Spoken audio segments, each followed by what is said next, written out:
व्यष्टि और समष्टि अर्थशास्त्र की परस्पर निर्भरता और संबंध। जैसे कि हमने लास्ट वीडियो में देखा था कि जो व्यष्टि और समष्टि है, इन दोनों का मतलब क्या है, दोनों में क्या डिफरेंसेज हैं, उनकी तुलना की थी हमने।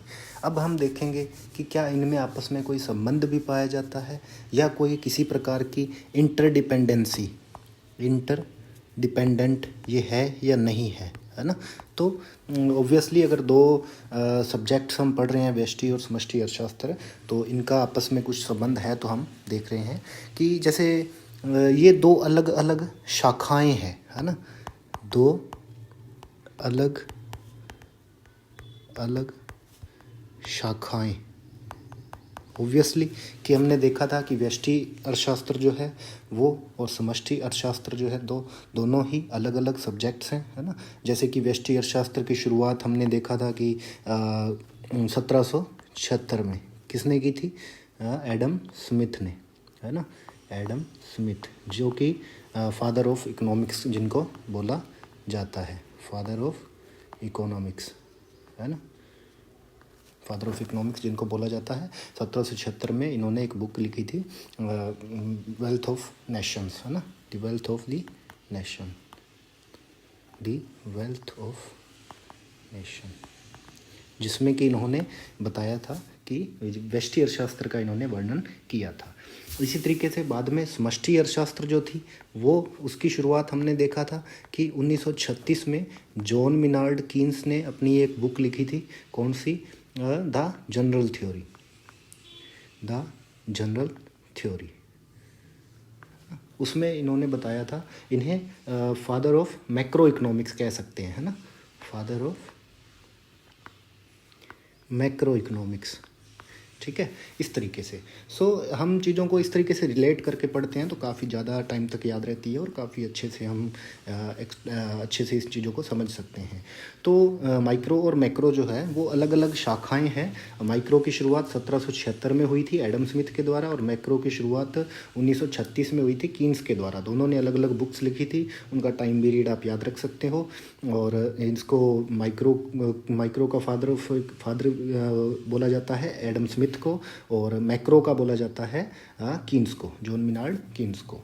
उसके बाद आता है कि जैसे इनका जो क्षेत्र है ना वो अलग अलग है, दोनों का ही क्षेत्र अलग अलग माना जाता है। जैसे कि हमने देखा कि छोटी और सूक्ष्म इकाइयों को किसके अंतर्गत पढ़ा जाता है? माइक्रो में पढ़ा जाता है। और लार्ज, बिग और बड़ी या समग्र इकाइयों को किस में पढ़ा जाता है? समष्टि अर्थशास्त्र के अंतर्गत पढ़ा जाता है।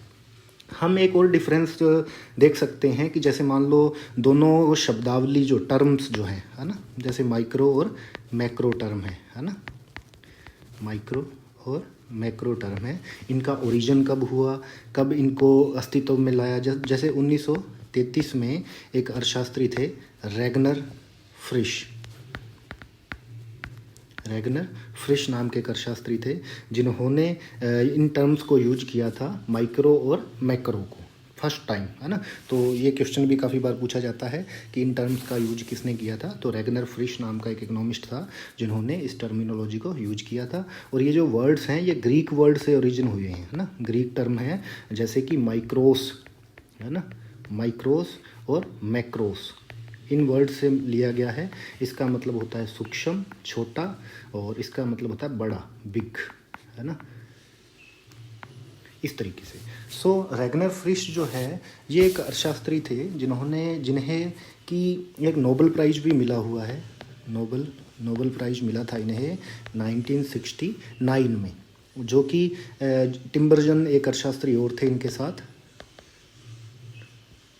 उनके साथ मिलके इनको नोबेल प्राइज दिया गया था 1969 में, है ना। यूजीसी नेट जेआरएफ में काफ़ी क्वेश्चन कई बार पूछा जाता है, कॉलेज लेक्चरर में भी आ सकता है, और इवन फर्स्ट ग्रेड में भी ऐसे क्वेश्चन पूछे जा सकते हैं इसमें से कि माइक्रो और मैक्रो का डिफरेंस क्या है। और नोबेल प्राइज से रिलेटेड तो बहुत से क्वेश्चन ऑब्वियसली बनते ही आ रहे हैं टाइम टू टाइम। इन चीज़ों को आपस में हम रिलेट करके पढ़ सकते हैं। तो हमारा जो मेन टॉपिक पे आते हैं कि इनके आपस में निर्भरता और संबंध क्या क्या है ना। तो हम देखेंगे कि जैसे हमने पढ़ा कि जो माइक्रो है ना, तो जो माइक्रो इकोनॉमिक्स थी उसमें हम ज़्यादातर कीमत विश्लेषण को पढ़ते हैं, है ना, जैसे कि हमने लास्ट वीडियो में देखा था, इसमें हम कीमत विश्लेषण को पढ़ते हैं, और जो मैक्रो है हम उसमें आय विश्लेषण को पढ़ते हैं। ठीक है, तो क्या ऐसा पॉसिबल है कि माइक्रो में हम आय विश्लेषण नहीं पढ़ सकते, या फिर मैक्रो में हम कीमत विश्लेषण नहीं आता? जो कि ऐसा पॉसिबल नहीं है। क्यों? क्योंकि ये दोनों सब्जेक्ट्स जो है आपस में बहुत ज़्यादा इंटरडिपेंडेंट है ना, आत्मनिर्भर है। जैसे कि मान लो, अब आपने देखा होगा कि हम जो साधनों की कीमत निर्धारण का एक जो चैप्टर आता है, जैसे, है ना, साधनों की कीमत निर्धारण, है ना, साधनों की कीमत निर्धारण, जैसे कि मान लो श्रम है, भूमि है, पूंजी है और साहसी है ना। तो इनको इनके प्रतिफल के रूप में, है ना, इनको इनके प्रतिफल के रूप में क्या क्या दिया जाता है? श्रम को दी जाती है मजदूरी, भूमि को दी जाती है लगान, और पूंजी को दिया जाता है ब्याज, और साहसी को दिया जाता है लाभ। अगर पैसा बचेगा तो वो लाभ में, नहीं तो वो किस में चला जाएगा? हानि में, है ना। तो इस तरीके से, तो जो ये साधनों की कीमत निर्धारण है, ये हम माइक्रो में पढ़ते हैं, जो कि उनके लिए एक क्या है? एक प्रकार की आय है। अब श्रमिक के लिए मजदूरी उसकी क्या है? आय है। लेकिन हम इसको किस में पढ़ रहे हैं? माइक्रो में। तो ऑब्वियसली ये जो सिद्धांत है आपस में हम एक इंटर रिलेटेड बहुत ज़्यादा हैं। तो और अगर हम आय विश्लेषण में देखें कि जैसे मैक्रो है, तो मैक्रो में हम क्या पढ़ते हैं? सामान्य कीमत सिद्धांत, है ना, सामान्य कीमत सिद्धांतों के बारे में पढ़ते हैं, है ना। तो अब जो कीमत विश्लेषण है, तो इसमें हम कीमत विश्लेषण हमने देखा कि माइक्रो से रिलेटेड है, लेकिन हम सामान्य की पूरे देश में जो भी कीमत स्तर पाया जाता है ना, जैसे कि हम देखते हैं कि WPI, CPI, है ना, जो भी इन्फ्लेशन मेजर के जो मेथड्स हैं, तो वो सब मैक्रो इंडिकेटर्स जो हैं, है ना, तो वो मैक्रो में आते हैं, लेकिन संबंधित वो कीमत विश्लेषण से हैं। तो इस तरीके से हम इसको इंटर रिलेटेड मानते हुए, अंतर संबंधित मानते हुए इनको पढ़ते हैं, और एक दूसरे से ये डिपेंडेंट, सेल्फ डिपेंडेंट नहीं हो सकते, है ना। तो आगे हम देखते हैं कि जैसे कि एक और वर्ड इसके लिए यूज किया जा सकता है कि एक दूसरे के, कि ये एक दूसरे के कौन? माइक्रो और मैक्रो जो सब्जेक्ट्स हैं, जो ये आपस में एक दूसरे के प्रतियोगी न होकर परस्पर पूरक व सहयोगी हैं। परस्पर पूरक व सहयोगी हैं, और दोनों में क्या पाया जाता है? घनिष्ठ संबंध पाया जाता है, जो कि हम ऊपर देख ही चुके हैं, है ना, कि जो दोनों ये विषय हैं, दोनों एक दूसरे की सीमाओं, है ना, दोनों एक दूसरे की सीमाओं व विश्लेषण संबंधी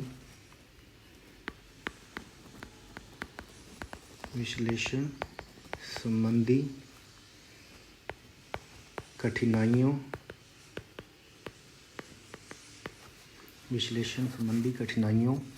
का निराकरण करती है।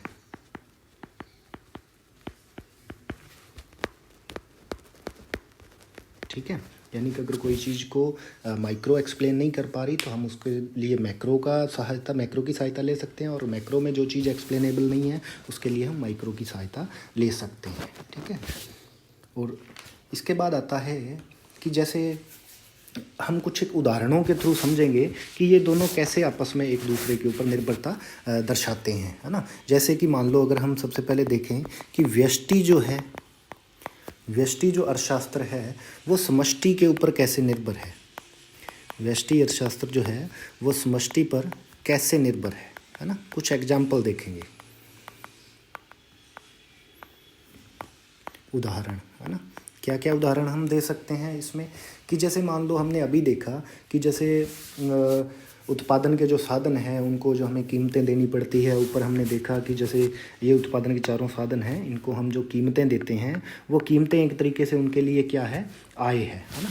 तो ये जो प्रतिफल जो उनको मिलते हैं ये सिर्फ उनके खुद की मांग पर निर्भर न होकर संपूर्ण अर्थव्यवस्था पर, है ना, यानी कि खुद की मांग के ऊपर, सिर्फ खुद की मांग पर निर्भर न कर मांग पर निर्भर न होकर संपूर्ण या समग्र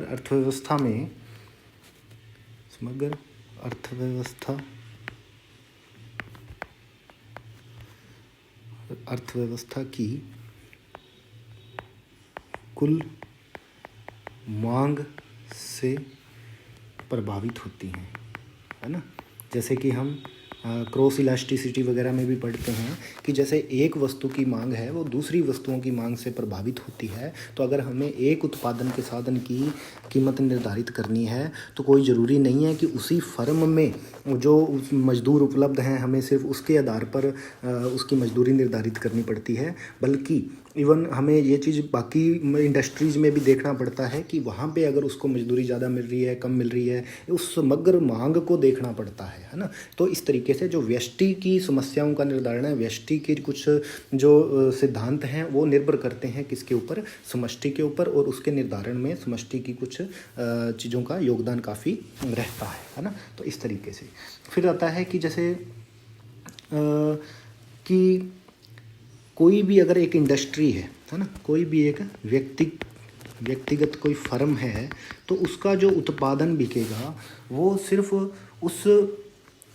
उसी वस्तु की मांग के ऊपर निर्भर न होकर, है ना, उस फर्म का जो उत्पादन है उसकी मांग जो है ना, उसकी वस्तु की मांग व पूर्ति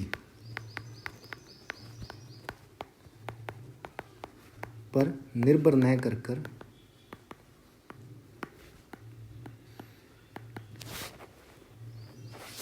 अन्य वस्तुओं की कीमतों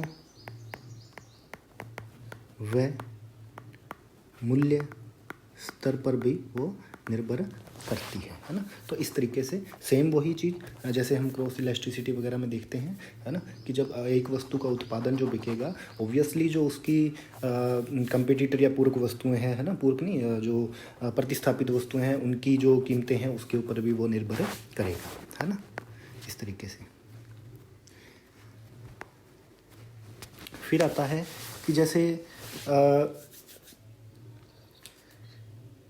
एक जो व्यक्तिगत फर्म है या फिर उद्योग है, जो उसके उत्पादन की मात्रा जो है वो सिर्फ समाज की जो मांग है और आय है और रोजगार है, उन सब पे उसको ध्यान देना पड़ता है, जो कि एक समष्टि का विषय है ना। जैसे कि मान लो कोई एक व्यक्तिगत फर्म या उद्योग है, उसको अगर अपने उत्पादन को बेचना है, उसकी बिक्री करनी है, तो उस उत्पादन की मात्रा का जो निर्धारण होगा वो किस तरीके से करेगा, वो निर्धारण जो डिपेंड करता है कि उस वस्तु की समग्र मांग, यानी कि पूरे ओवरऑल उसकी डिमांड कितनी है ना, उसकी मांग जो कि कौन सी है, पूरे समाज की मांग है ना, और उसकी जो समाज में आय कितनी है लोगों की, और रोजगार कितना अवेलेबल है ना। इन सब चीज़ों पे वो चीज़ डिपेंड करती है, ठीक है। तो इस तरीके से जो व्यष्टि अर्थशास्त्र है वो समष्टि के कुछ जो प्रक्रियाएं हैं उनके ऊपर डिपेंडेंट है, उनके द्वारा वो निर्धारित होती है, ठीक है। इसके बाद आता है कि हम जस्ट इससे अपोजिट देखेंगे कि मान लो जो समष्टि अर्थशास्त्र है वो किस तरीके से व्यष्टि के ऊपर निर्भर करती है। समष्टि डिपेंड करती है व्यष्टि के ऊपर, है ना। कुछ एक उदाहरण हम देखेंगे उसके, ठीक है। तो ऑब्वियसली बात है कि जैसे राष्ट्रीय आय जो होती है किसी भी देश की, जैसे हमने देखा था कि समष्टि जो है वो एक क्या है, आय विश्लेषण, उसके लिए हमने भी वर्ड यूज किया था, है ना। तो आय विश्लेषण, तो जो देश की राष्ट्रीय आय होगी, है ना, जो नेशनल इनकम होगी, वो ऑब्वियसली जो लोगों की व्यक्तिगत इनकम होगी उनका योग होगी, व्यक्तिगत आय का योग होगी, है ना। तो ये मैक्रो का विषय है, ये माइक्रो का विषय है ना। तो ये डिपेंडेंस हो गया ना। तो उसके बाद आता है कि जैसे मान लो प्लानिंग अपने देखते हैं कि एक देश लेवल के ऊपर, पूरे कंट्री लेवल पे जब हम प्लानिंग करते हैं तो वो प्लानिंग जो है वो अगर रीजनल लेवल पे अगर कुछ प्लानिंग सब हम करेंगे, है ना, जैसे मान लो एक गांव में, एक शहर में, है ना, तो ये एक माइक्रो का जो कॉन्सेप्ट है उसके ऊपर पूरे देश की प्लानिंग डिपेंड करती है ना। तो जिसको बोलते हैं हम कि डाउन टू अप अप्रोच, है ना, यानी कि नीचे से शुरू होकर वो ऊपर की तरफ जाता है, व्यष्टि के ऊपर डिपेंड करना पड़ता है पूरे समष्टि को। उसके बाद आता है कि जैसे एक अर्थशास्त्री थे, है ना, इस तरीके से हमने देखा कि दोनों एक दूसरे के ऊपर किस तरीके से निर्भरता रखते हैं। फिर एक अर्थशास्त्री थे सैमुअल्सन नाम के एक अर्थशास्त्री थे जिनका काफ़ी योगदान रहा। इनकी एक बुक पब्लिश हुई थी इकोनॉमिक्स नाम से, है ना। कभी ये भी काफ़ी क्वेश्चन पूछा जाता है नेट वगैरह और फर्स्ट ग्रेड और इवन कॉलेज लेक्चरर में भी, कि जो इकोनॉमिक्स एंड इंट्रोडक्टरी एनालिसिस इनकी बुक का नाम था। जब कब दी थी इन्होंने, ये 1948 में पब्लिश हुई थी। और इनका जो सैमुअल्सन अर्थशास्त्री, इनका जो टाइम पीरियड था वो 1915 से 2009 तक था, है ना। ये इनका टाइम पीरियड था। और इकोनॉमिक्स जो बुक इन्होंने छापी थी वो 1948 में छपी थी। और इनको नोबेल प्राइज़ भी मिला हुआ है ना। सैमुअल्सन जो है इनको नोबेल प्राइज़ भी मिला हुआ है। कब दिया गया था? 1970 में। अब देखो इस स्टडी में हमने दो चीज़ें देख ली कि जो दो नोबेल प्राइज़ भी हमने पढ़ ली। सबसे पहला ये टिम्बरजन और जो रेगनर फ्रिश था इनको मिला था 1969 में। फिर उसके बाद हमने देखा कि 1970 का जो नोबेल प्राइज़ था वो किसको मिला था? सैमुअल्सन को मिला था। उनकी जो बुक थी वो कौन सी थी? इकोनॉमिक्स नाम से उनकी बुक थी। और ये कब इनका टाइम पीरियड रहा? इनका टाइम पीरियड जो था वो 1915 से 2009 तक था।